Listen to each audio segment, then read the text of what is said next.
Hello friends, my name is Doug. Welcome to Third Stall Garage. This episode is, I think it's number 6 in the series of the restoration of a 2010 Forester named Ruby. Also about a 2010 Forester named Party that we bought to parts out. And this is the heart out of Party. And in this episode, we're going to diagnose this, check it over, analyze it, and learn what we can before we start the tear down and rebuild, refresh, reseal, whatever words you want to use on Party. So we're going to give a good visual once over, see what we can learn about it. And then also, I bought a cylinder leak down test kit. So we're going to do that. See what we learn. Thanks for being part of this. If you'd be willing, give it a thumbs up. If you've got questions along the way, please leave a comment below and I'll do my best to respond. And if you like following along on the journey and the adventure, click subscribe. Thanks.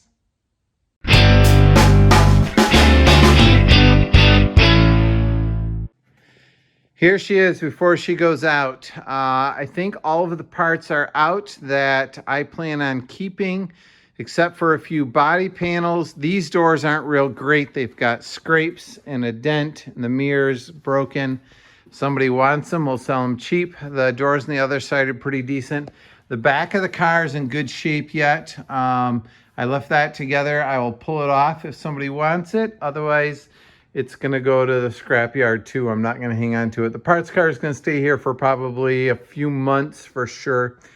Once it's out and I'm ready to go to the scrapyard, it's going to go up on a flatbed trailer. I will pull the tires, the struts, shocks, swing arms, axle shafts, and the rear diff out. On the front, basically same thing. I want the rims for snow tires, struts, axle shafts, and stuff like that are out already. I will pull the suspension or the steering out in the power steering system along with the pump. Same thing on this side. This side does have a couple pretty nice doors on it. Glass is out, windshield is out. Somebody was interested in buying that. Door handles, window regulators, door locking mechanisms, door cards, both front seats. Debating about the armrest, if it'll clean up or not. The one in our car is pretty good. Pulled the blower motor out, and before she goes, I'm gonna pull the fuses and relays out as well. So I also pulled the release for the gas cap because that is in bad shape on the car that we're storing. The handle rusted out. So not a whole lot left on the Party car. So let's put her outside in the snow and let her get cold and wet. Poor Party.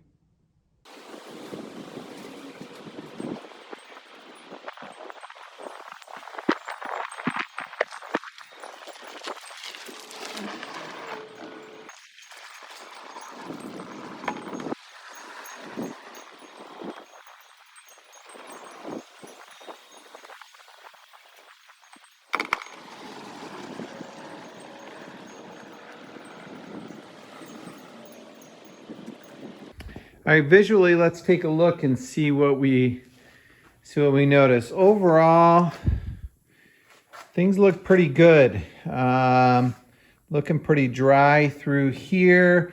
Now, if you watched the earlier episodes, you know that she ran well. Oil change, according to the sticker on the car, was about 5,000 miles behind due or past due. Which isn't ideal, and it was about it was a little over a quart and a half low on oil. That's the part that concerned me. Did run really well. So visually, let's see what we see. The passenger side of the car, you know, the head looks pretty dry. Looks like there's a little bit of oil in the spark plug hole, which I'm assuming is a leak between the valve cover and the top of the spark plug tube. Back of the head looks fairly dry until you get to the bottom. It looks like the head gasket's leaking a little bit there. In a moment, we'll look at the bottom of it. This drip here was from when earlier I pulled the plug out and tipped the engine over a bit. This side is definitely looking more moist, and you can see that the old head gasket is peeling. That feels metallic to me.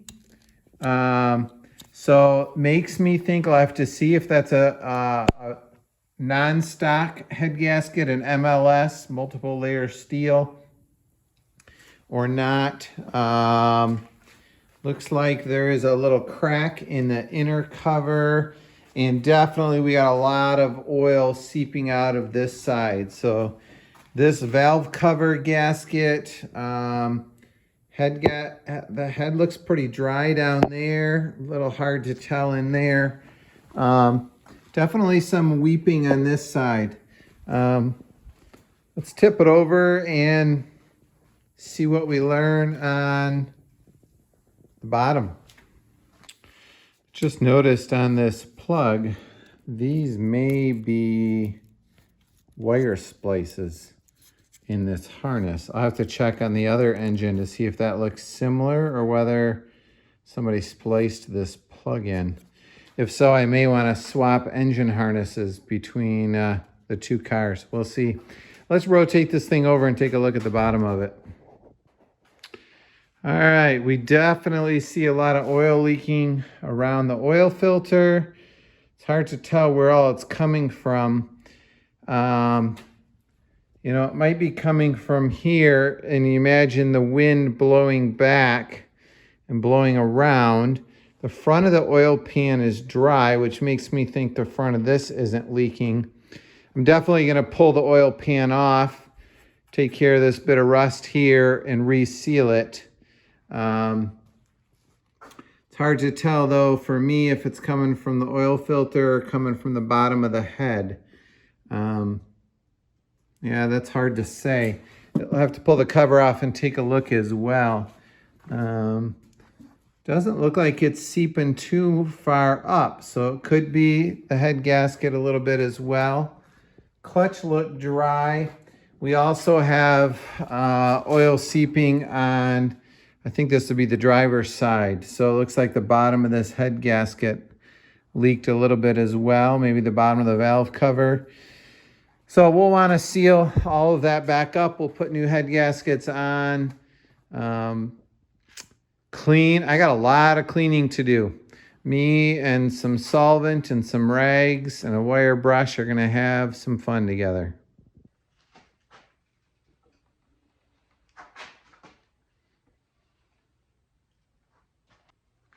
All right, we're going to do the cylinder leak down test. Got my air supply. Hook that up to my pressure regulator, and hopefully you can see this. I'm going to turn my pressure regulator clockwise, watching my cylinder leakage. I'm going to turn this until the needle goes all the way around to the yellow set column, where it says 0. So I'm approaching that. Sometimes it'll go a little farther once you let it set. You can't go past and just dial back a little bit. If you go too far, I think you need to go all the way back and start over again. Now that I'm there, press this, lock it in place. And now I can simply take this quick disconnect, and I'm going to attach that to, this is the 14 millimeter adapter, goes on to the end of it, goes into my cylinder, spark plug tube, Sometimes it's a little hard to get this to go in because the hose wants to keep its curve. Get that tight. Now I simply plug it in.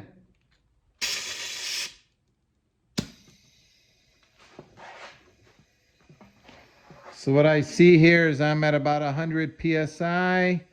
My cylinder leakage is in the green, which is good. I'm at about 27%. I was at maybe low 20s till I heard the O-ring in here start to leak, because this hose doesn't screw on real tight. So I feel good about that on this cylinder. If I had 60% leakage, then I could go around and listen at the throttle body, at the coolant, at the radiator, at the oil filler cap, and determine where the air was rushing out. That would tell me whether it's bad valves or rings or head gasket or things like that. So I'm feeling pretty good about this one. Let's go on to the next one.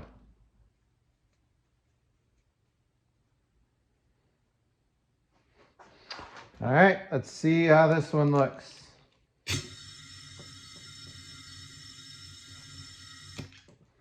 Looks horrible because I forgot to put this cylinder at top dead center.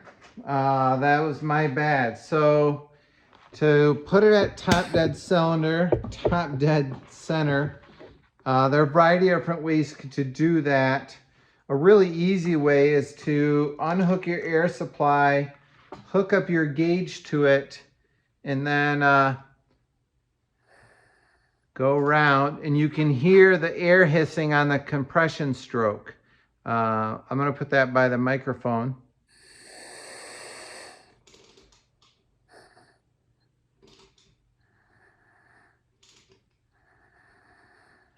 So I'm turning over the crank with a 22 millimeter socket.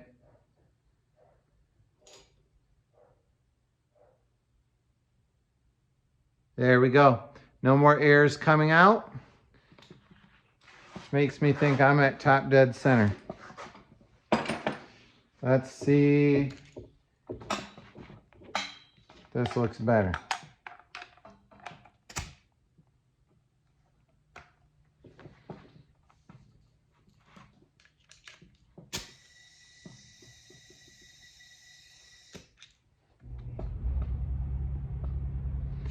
Nope, it's at 0. I don't think I'm at top dead center. I'm gonna try that again. It's plugged in. Let's hook up the air. I am about 34%. And I hear a little bit of air coming out of there. The spark plug tube. Very, very small out of the oil filter. Virtually nothing out of the throttle body.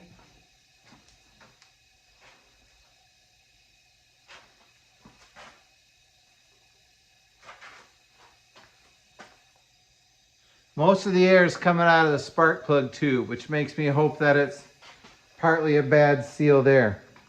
All right, let's go on to the other side. 2 for 2 so far. All right, took this spark plug out, threading the tube in.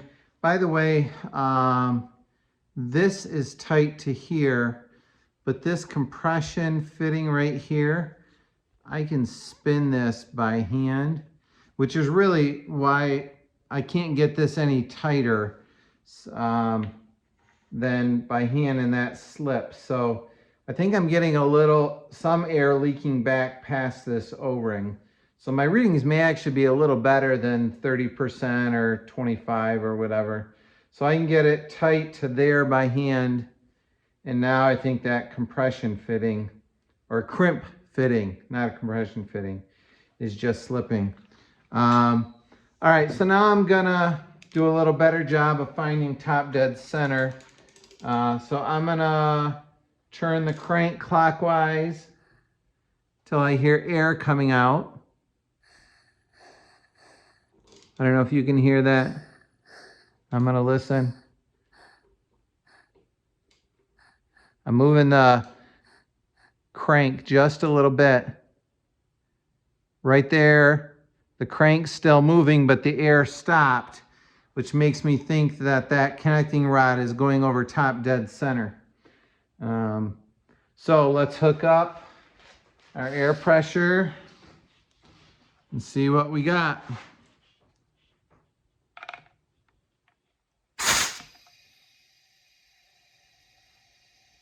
Pretty good. Went to about 25 and it's floating up around 28%. I feel pretty good about that.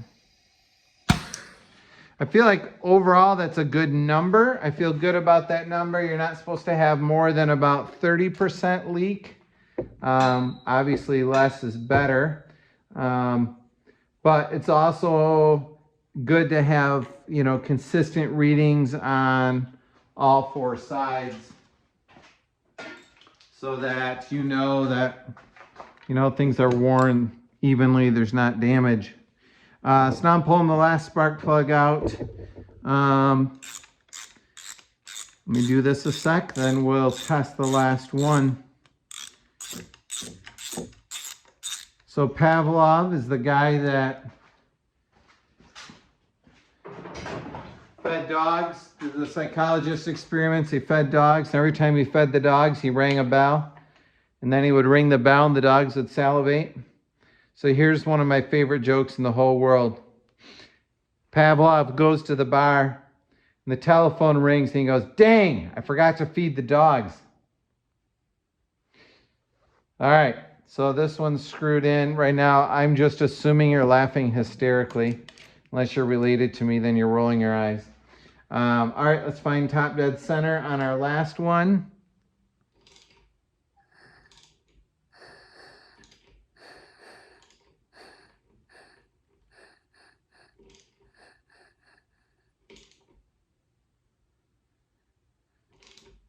I went too far. I go all the way around again.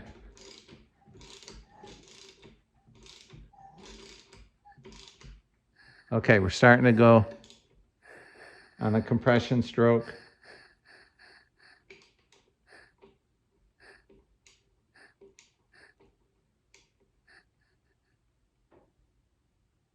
Right there. Should be at top dead center. And cross our fingers for our fourth test.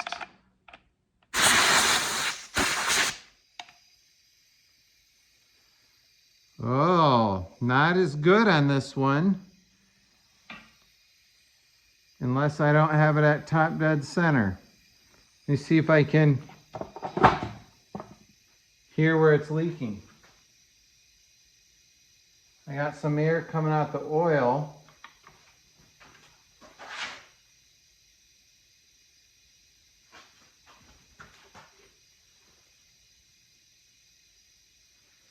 I don't really hear much coming out coolant.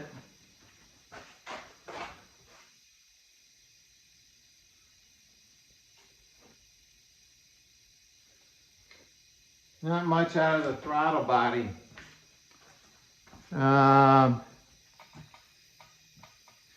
Okay, so I got my good friend Dale helping me tonight. We are on the driver's side rear cylinder.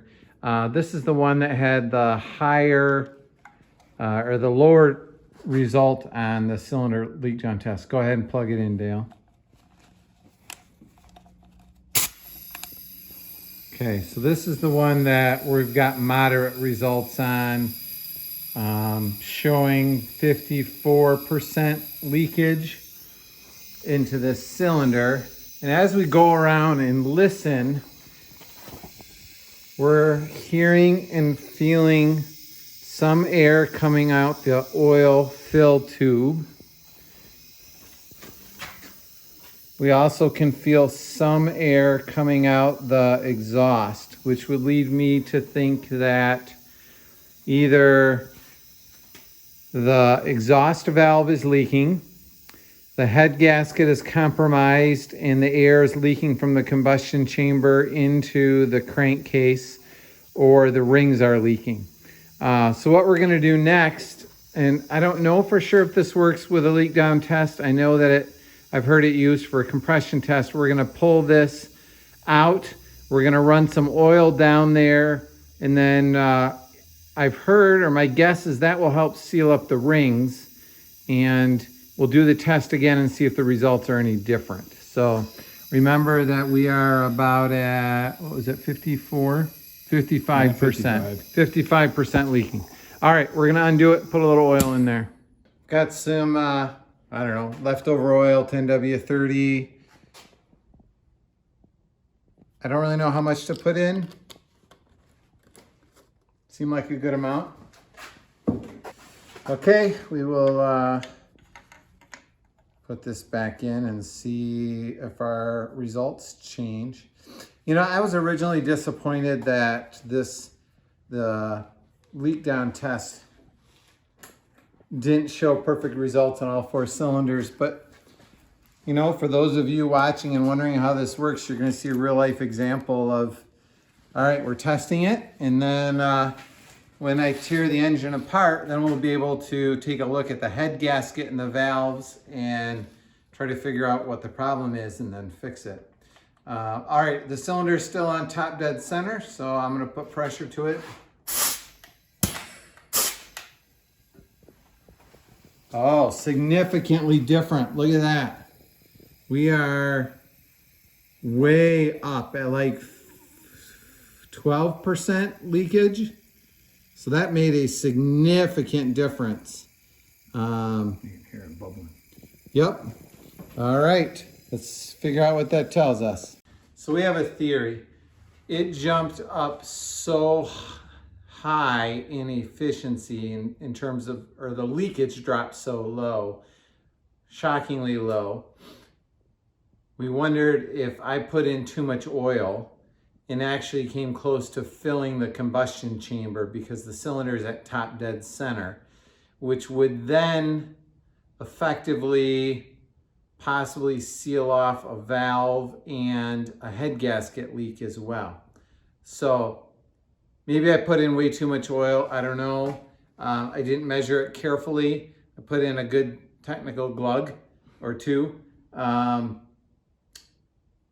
So what we did is rotated the engine the other way, so the oil drained out, let it drain for just a few seconds.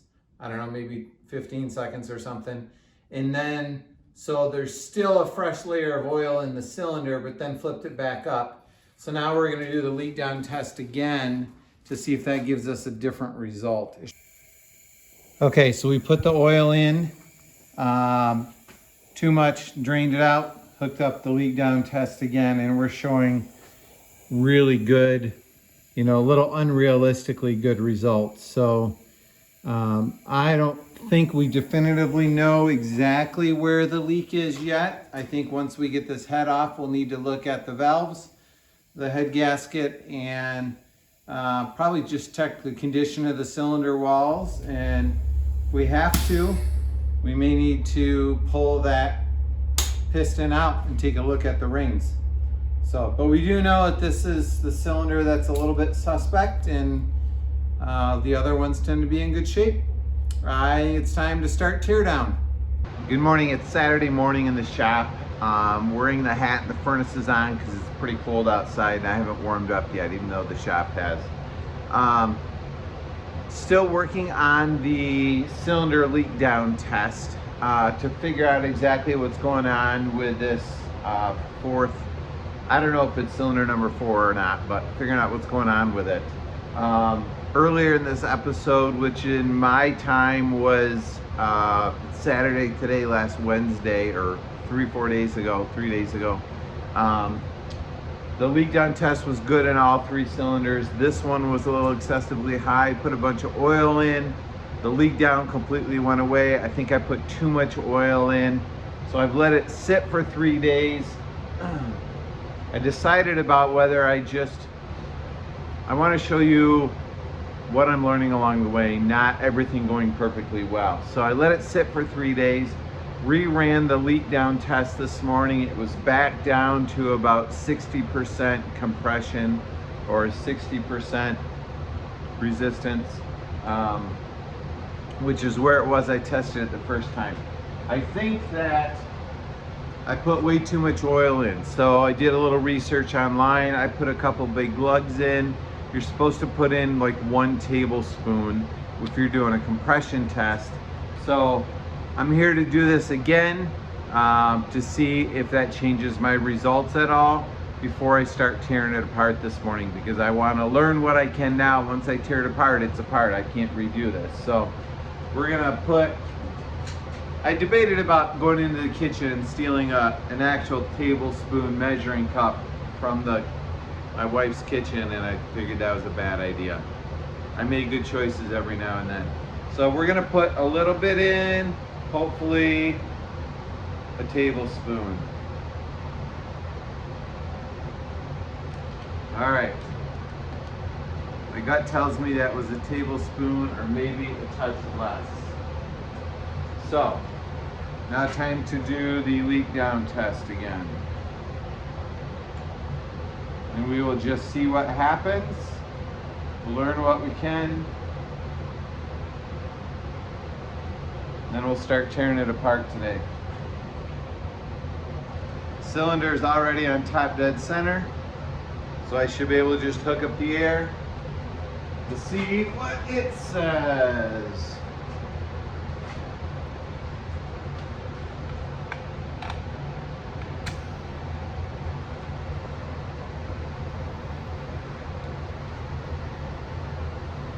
So it looks like it is holding very well,